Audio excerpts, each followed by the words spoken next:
Dad bought this house, I remember, from the Converses. It was in the country, and he told me he paid $400 for it, I remember.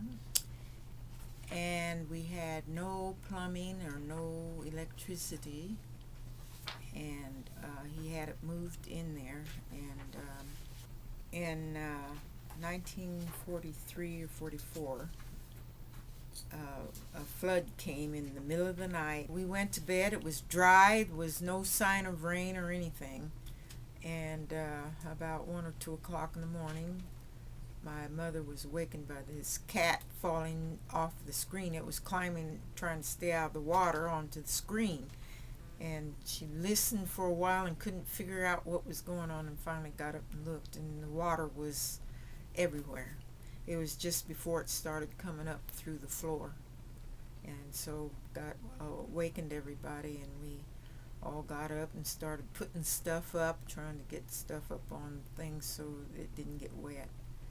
And wasn't too long, they were coming with a boat and hollering for everybody to get out, and I remember my grandmother was staying with us then, and they came down in the boat and got her out. And I remember walking out with Dad. I remember the water was up to my waist, I guess, and I remember walking out.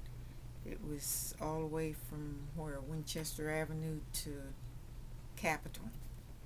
The water wasn't quite to Capitol Street, and we walked out. We went to the Martins, who lived just across Capitol on 3rd, and I remember staying there that night. And I remember that my Uncle Henry had moved, I think, to Junction City, and so his house was empty. And I remember Dad contacting him and to see if we could stay there in his house, which he agreed that we could. And I remember moving in there, and then I remember going back out to the house to get different things. I remember we left the silverware out there that we used to have in a little and in a little vase that sat on the table. I went out there for that silverware, and I heard something hiss. There were some curtains on the floor, and there was a snake in there. And I left out there. I didn't go back anymore.